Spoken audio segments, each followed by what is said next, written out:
Hi, everyone. Happy Friday. Welcome to Cookbacks for Immigration Facebook Live, Friday, March 19th. And I'm going to do Facebook Live in English today. So as always, let me know if anyone has questions, just post them there and I'll try to answer them as best I can. Just right up front in terms of, litigation related questions with all the mass litigation that's going on with Enunciado and Milligan. And all of those questions are, of course, answered by Charles Cook and team on his Monday evening Facebook Live. So I would hold off with any of those questions for that Facebook Live because he'll specifically be able to, or they will be able to update you best in terms of what's going on the litigation front. So, one, I want to make sure that he can give you the most up-to-date information. So again, please go ahead and wait for that. I'll answer any other questions, though, that you have, whether it's employment-based or family or removal or anything like that. So I already see a question pop up. Hi there. Let me see if I can answer this one first, and then I'll kind of just be jumping in and out talking about some updates that I have for you. So the new House bill that just passed, American Dream Promise Act of 2021. Yes, of course, it passed yesterday in the House. Now, what will be the next steps in terms of the Senate? So I don't know the specific timing. I can't necessarily know that. Of course, it does need to go through the Senate, and if passed, which is going to be a bit of a bigger hurdle. So we still have a ways to go. I have been saying in my mind for the last couple of months that if reform was going to happen, that I was hopeful that over the course of up to the next, 6 months or so, that we would actually see something happen. So I'm going to still sort of hope for that. And we just have to keep watching and paying attention. Of course, what's passed now is not necessarily what a final bill would look like if it does get signed into law. So all I can say is that we just have to really keep monitoring it closely. Obviously, you're watching the news and seeing what's coming out. So just continue to do that. Okay. Again, I don't have news. I'm not going to really provide answers in regards to all the pending litigation because we really do need to just wait for the updates on Monday from Chuck. Okay. He's going to him and team are going to give the most up to date. So I'm going to move on from some of those questions and let others ask questions about different types of cases. That's why we continue to do these Facebook Lives. In addition to the Facebook Lives that Chuck and Greg and Jeff are doing every single Monday. Okay.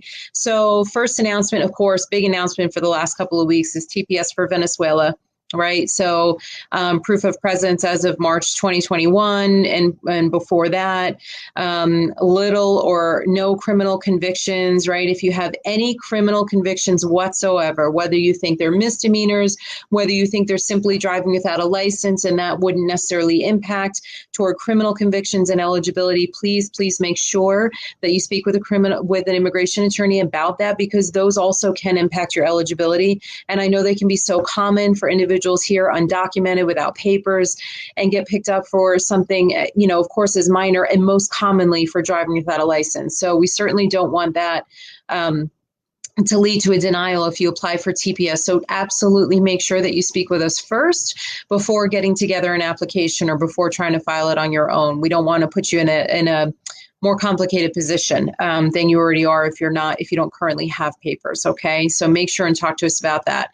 Just know that for TPS, because we're talking about criminal charges and dispositions, that if you think you are eligible and you do have any criminal history, one of the first things you're going to want to do is make sure you get a hold of your certified dispositions because we will need those. You will need those one way or the other for filing. So in addition to proof of your presence in the U.S., before the cutoff date for eligibility, proof of your Venezuelan citizenship, and I know that many Venezuelans carry other passports other than for Venezuela.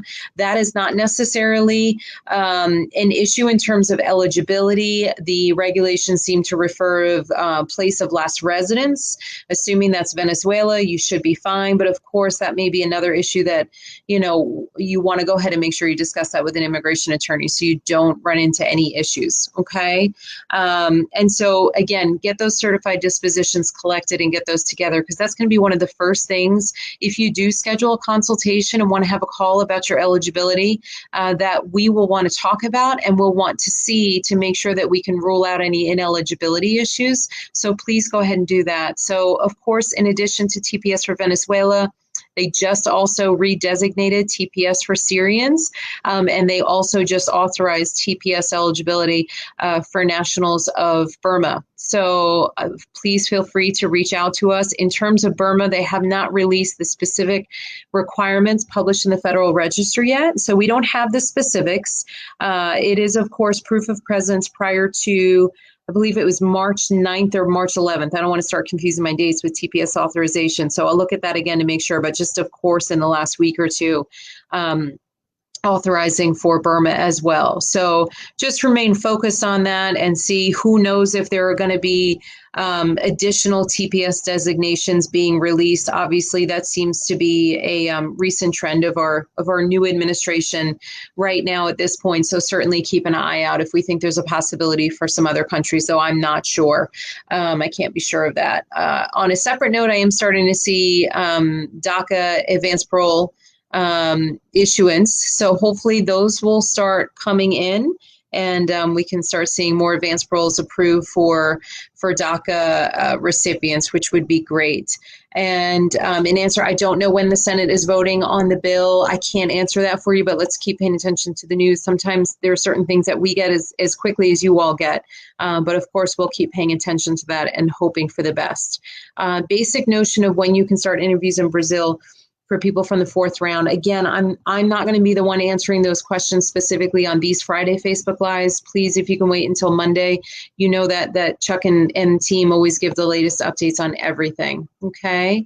And so I want to talk about FREYJA detainees. If you have any family members, friends, anyone you know who are currently detained in ICE custody, either pre-removal order or post-removal order, there are options and have been options for trying to get folks released. A lot of individuals have been released over the last several months. We've been really successful with a lot of our FREYJA requests. And again, FREYJA is a class action decision that requires ICE to review cases based on medical needs, based on being COVID compromised, susceptible to severe COVID, or worse, and things like that. And so we have found that we have to just really nitpick through every little bit of somebody's medical records. So first we go through the process of getting their medical records directly from the detention center. We also then get their medical records, if it's necessary, from other medical centers before they were in custody, whatever else they may have. So we look at anything from somebody being overweight and technically classified as obese, and you may not think that or realize that, but oftentimes just looking at the numbers and the percentage somebody's BMI, their body mass index, it actually does qualify them as obese or medically obese. And so that's absolutely a means by which we can request a FREYJA release. It does make somebody more susceptible to severe COVID, heart issues, cardiac issues. I've had individuals with liver issues, kidney issues. Unfortunately, a whole slew of these medical issues can make an individual really susceptible to severe COVID. And so those are the types of requests that we're routinely submitting to ICE for review and to determine whether they will release. And some of you may have heard that there have been quite a few releases recently from Stewart. Just last week, I think 100 guys or so were released from Stewart, and they're continuing to review and release. So alternative to the FREYJA request for release, which of course can apply to somebody pre-removal, who's still actively in removal proceedings, as well as somebody who is post a final administrative order of removal. We can also then look to the new process under the new enforcement priorities and what's called the ICR process for requesting release. So under those circumstances, it's specifically reserved for individuals who are post-administrative final order of removal, but just have not been released from custody. Maybe they were waiting for ICE to remove them and they were just sitting. I have some individuals detained for 2 years that have come to me, different things like that. And so, those ICR requests are now many of those are getting submitted as well. If they're individuals that we determine don't fall under the enforcement priorities, then ICE is reviewing those individuals for release as well. So even if an individual does not have any of those medical characteristics that would make them susceptible, certainly let's look into the possibility of submitting an ICR request for release. Okay, that can be a really important means to be able to get somebody released from custody as well. So I'm going to go back through a couple couple of these questions. How did Venezuela TPS play out with the new DACA TPS bill? Do Venezuelan TPS holders need to be recipients for 3 years, hoping DHS extends it further? Well, I can't answer that specifically because I don't know how everything's going to end up yet. So we can't know what a final bill is going to be unless it passes. So I would almost just, I would be guessing, and I don't want to do that. For right now, obviously, we're going to recommend anybody who's eligible for Venezuela TPS to go ahead and file. Subsequent to that, if a bill does pass and that same individual becomes eligible for, any other path, the path to a green card through the bill, then certainly you're going to apply for that as well. One won't detract or impact another or make you ineligible for the other form of relief simply because you have TPS pending for Venezuela. So is there anything that can be done about the travel? Spouses get national interest exception. Sports people can get it. Why can't fiancés get the national interest exception? So unfortunately, that's why we are going through these lawsuits. That's why we had Milligan and several rounds of Milligan, and we're fighting those issues in those cases. And obviously, we've been pretty successful for fiancés, so we're still fighting that. If TPS is approved, Venezuelans could apply for residence. So in terms of TPS, TPS doesn't in and of itself provide a direct path to a green card, okay? But oftentimes what will happen is somebody will be approved for TPS and continue to keep renewing and extending their TPS as long as it remains in effect. And then we will have individuals who, who may become married or have a child who can petition for them and things like that, but they still have the issue that they may have entered the United States without inspection. And if that happens, we still have to rectify that part of it, which many times is done through what's called an advance parole document that's based on TPS that allows you to travel. But if you're a national and citizen of Venezuela, there's also a decent chance that you came in with a visa, with a B2, with an F1, and things like that. And so then there is the possibility of being able to pursue status or a green card in another way. But again,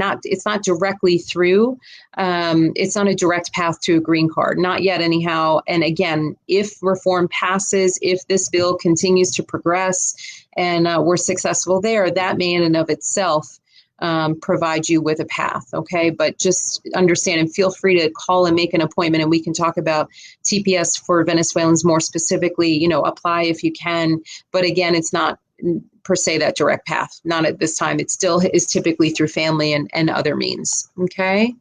And so let me go look through some of these questions. I don't see any hope. Some things related to the DV lottery case and Gomez and so on. Again, I'm going to hold off and allow Chuck and Jeff and Greg to answer those questions on Monday for you, and hopefully continue to keep you guys updated as much as possible. Again, I don't want to give misinformation or something that's not completely updated. About to receive EAD Advance Parole, and I want to travel to my home country to visit my parents. What are the chances of getting a grumpy CBP officer that would argue that I abandoned my 45? Just wanted to know how safe it is to re-enter with the Advance Parole. That's actually a really good question, and I may want you to, feel free to give me a call and we can have an appointment. I'm doing free consultations. That's not a problem if you'd like to call and schedule an appointment. So it's great. So I'm assuming obviously that your EAD Advance Parole is based on a pending 485. There are always going to be grumpy CBP officers, sure, but they cannot argue that you abandon your 45 because it's legally not correct, okay? If you travel with your advance parole document based on your pending 485 and you travel within the parameters of the parole document, right, from the authorization period and before it expires, there is no chance that they can argue that you've abandoned it because you're well within the travel period, and that's the exact basis for the advance parole. So they cannot make that argument. Now, while I say that, I do want to tell you of one, not during this current administration, but sometime in the last 4 years or so, I did come across, I want to say, 2 instances that I remember from my recollection where individuals reached out to me because family members had traveled on their advance parole and were denied admission back into the United States based on that advance parole because they called into question the underlying family petition and therefore green card application. And so it appears to me that those were two isolated incidences that I remember from probably 3 years ago. And so I do not actually think, I think there were very isolated incidences. I think there were underlying issues and concerns about the applications themselves, meaning the family or marriage petition, things like that. So I really do assume those are outliers, and you should be fine to travel with your advance parole. But here's the thing, I tend to be on the more conservative side of things, and I tend to advise my clients that if at all possible, not to travel on advance parole when all you have is an underlying 485 that's pending. And the reason I say that is because that application is only pending. If that application is denied, that could cause you a big problem. Okay, in terms of travel and being readmitted. My preference is that you would only travel in advance parole if you otherwise had an underlying status that you could use. Or for TPS, for instance, if you travel in advance parole, you're traveling based on an approved TPS application, not a pending application like with the 485. So I'm sure people do it all the time. I just tend to err on the more conservative side and would prefer that unless it's an absolute dire emergency, that if you can sit tight, it's better for you to do so and wait for that green card application to be approved. So if you want to call and schedule an appointment, maybe we'll see how long your green card's been pending. Let's go ahead and do that. Okay.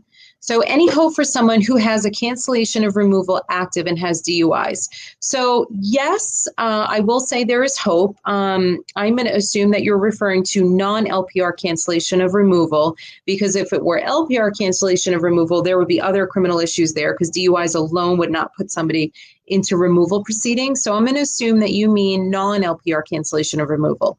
When it comes to 2 DUIs, any of the criminal history, issues of discretion, the judge is going to look at the respondent or the applicant's good moral character in part when making a decision. Okay, some things can certainly outweigh 2 DUIs. One, how old the DUIs were, how long ago, has it been many years that the individual has a clean record? Does the individual meet the hardest requirement, which is the exceptional and extremely unusual hardship to the qualifying relatives? Because that might outweigh the DUIs, particularly if they're old and the person has had a clean record ever since. So yes, I will say there's hope, but there's so many other factors to cancellation of removal that I would want to talk to you about the case specifically to sort of give you a better opinion on that and what I think the chances are with your particular case or whomever you're referring to. Okay. Did I hear anything else about amnesty? Again, I think you're probably referring to the bill that was just passed in the House. So that only happened yesterday. Again, it's probably going to be quite some time before we hear anything final or the next steps, or if it passes the Senate. Has anyone been able to get a driver's license with TPS? You absolutely should be eligible for a driver's license with TPS that were auto extended. If we're talking about El Salvador, Honduras, things like that. Again, with auto extensions, you should be able to get your driver's license extended. If you run into issues, you can feel free to inquire with an immigration attorney. There's usually a liaison means to inquire with Georgia DDS to be able to have them look in a case more carefully if they're refusing your extension of your driver's license. Because they don't see the, approved work card or whatever it is that they're looking for TPS, for your driver's license. So yes, you should be able to. Okay. I see that will travel only for emergency. Okay. That sounds good. I think that's safer. That's just my advice. Okay. Hopefully you will have your green card soon enough and then you won't have to worry about it at all. Okay. After an advance parole is produced, meaning the card is produced, what would be the next steps and how long would it take us to receive the permission? So once you see, if you're talking about, let's say, an online status update that's showing your card has been produced, then you should really be receiving that card within the next couple of weeks at most. If you have an attorney who's representing you, what we do is we ask that all of the original documents, cards, work cards, advance parole, the combo cards, green cards, that we receive them all through our PO box and our mailing system because we find it to be more consistent and reliable. And we find that our clients are getting their documents more reliably versus before we made that change. And a lot of times documents, USCIS would claim that the documents were delivered to the person's home address, person says they never received it, and it's just then mass confusion. I don't really know for sure what was going on, but there were so many problems that we just started redirecting all cards to arrive at our office. We contact our clients. We either have them come pick them up safely, or we send them by trackable certified mail just to make sure. So, again, should be just a couple of weeks. If it's really any longer than that, you may want to look into it and see what may have happened. Call USCIS, submit an online inquiry, say you haven't received it yet, that type of thing. Okay, just in case, but hopefully you'll get it soon enough. So I have DACA. Do I need advance parole to travel to Puerto Rico? Well, again, that's another gray area where I err on the side of being more conservative, because I have had situations of individuals traveling to different places like Puerto Rico, traveling to the U.S. Virgin Islands, things like that, and actually having a problem coming back. So other attorneys may have different opinions. Would I feel more comfortable telling you to have advance parole to travel to Puerto Rico, or just avoid traveling to Puerto Rico right now? That would be one of my two answers. That would be my preference and my recommendation. Okay.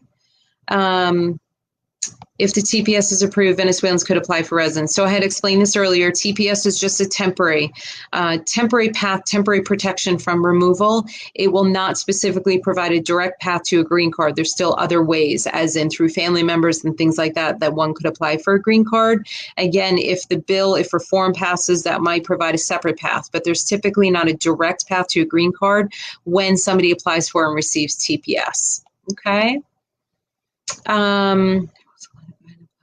Have they known anything about the people who have double entries? Are they allowed to go ahead and apply yet or not? So I'm not completely sure what you're referring to, but I'm gonna take a guess and a chance here, but let me know if I'm wrong. If you're maybe referring to somebody who has the permanent bar, meaning they entered the U.S. once, with or without papers, were here for at least a year or more after April of 1997, left and then re-entered without papers or inspection, then they're subject to what's called the permanent bar, which means that they have to spend 10 years outside of the United States before they're legally eligible to apply for, eligible to apply for a waiver to lawfully return along with a green card application. And so I know that was proposed as part of the relief bill, and I can only keep my fingers crossed that makes it into a final bill. So there's nothing that can be done yet, because again, reform hasn't passed yet. I know there was talk about removing the permanent bar and that being incorporated into reform, but again, until we see what's in final, we won't ever want to say anything, because unfortunately things change when bills are going through the House and the Senate and signed into law and final, because it's all part of the negotiations involved in trying to get something passed permanently. Okay, so I can't say that yet, but I can only keep my fingers crossed that it will be removed, because it really, really severely impacts a lot of individuals that, again, may have traveled briefly for the death or illness of a family member. It was an emergency. They left for a week, and just that alone, bars them. That 10-year bar outside the U.S. is severe. So let's hope for the best, and of course we'll keep everyone posted once we see what comes out in final. So Department of State of Mexico announced that they can now issue a renewal of a B1B2 after 48 months of expiration without a consular interview due to COVID restrictions. Would that apply for a relative from Venezuela that had her original tourist visa issued in Caracas and expired a couple of months ago? It's hard to contact them. I don't know. So I'm not sure about that, but I'll certainly keep an eye out. I know we're talking about Department of State for Mexico. I don't know if that's globally. I'd have to look and actually see what memos or latest updates are issued by the Department of State to see what I can find there. So that's a bit of news to me. So I'm going to look out for that and see what I hear and can read about it. Okay. Hi, Danielle. I just connect. How is the litigation about the U visa? Hi there. So I don't have anything yet. And so I know you emailed me recently, maybe last week or so. I promise. As soon as I have a decision, I will let you know. I hope you have a good weekend. And just to let everyone else know and share what the question is, I have somebody asking about the U visa litigation and the fact that it's pending. So we filed quite a few U visa litigation, meaning complaints in federal court, both in Atlanta and a couple other jurisdictions, to try to challenge some of the rules that we feel that USCIS is not complying with in terms of having to review U visa applications for what's called a bona fide application, placement on the waiting list, and issuance of employment authorization essentially within the first 90 days of the application being filed. That is what the regulations say. And so we brought some litigation cases to court to try to challenge that issue and get some of those work cards issued, placement on the waiting list, deferred action status. But of course, when we go through the federal court process, sometimes clear-cut cases are resolved quickly. When we say quickly, we say about 90 days, okay? But other cases where we anticipate that the government might fight the issue, and they are fighting the issue, and even across the country, other attorneys filing in different jurisdictions, the government is fighting this issue. They're fighting back, saying that they're under no obligation to review these cases quickly and issue a work card, that everybody has to wait in line and wait their turn. Our argument is not that those individuals should jump the line for adjudication of the U visa itself. Our argument is they should be eligible for the work card and for the initial prima facie review of eligibility, so that they can have that work authorization and that security while they're waiting for a decision on the U visa application, just like many other applications out there that fall under the Immigration and Nationality Act. So again, we don't have any final decisions yet, but I will certainly update you when we have something. So I'm a green card winner 2021. I'm going to travel to the U.S. next month as I have a 10-year U.S. visa. Can I process in Florida, where I'm going to stay at my uncle's? So sometimes that might be a possibility to process your application in the United States, but it all depends on the timing of it. Green card applications can well take more than a year. So that's something that you're going to want to call and schedule a consultation. And that would be the best thing, so that you can answer and we can give you some specific answers to your questions. You're welcome, Cindy. Have a nice weekend. Just give me a call and schedule an appointment if you want to talk about it a little bit more, okay? And so guys, I think that about covers everything that I wanted to talk about. Of course, anybody who's in removal proceedings, just as a refresh, knows that, master hearings, which are the hearings that you first have before you have your final trial, are not happening yet, at least for non-detained cases. They're still all canceled because of COVID, so we still have to wait. Many of them just keep getting pushed out and pushed out. Continue renewing your work cards while we're waiting. We have heard lots of rumors. This will just be a final word on this. We've heard lots of rumors over the last probably month and a half about if and when PD will come back. And PD is called prosecutorial discretion. Basically, it's a request that we used to be able to make before our last administration, where we could request discretion from the prosecutors, meaning from the Department of Homeland Security, the government attorneys, to ask that a person's case be administratively closed, which really amounts to closing the case, just putting it on a shelf, allowing the person to keep their application in there so that they could keep applying for work cards, right? But not actively trying to remove that person.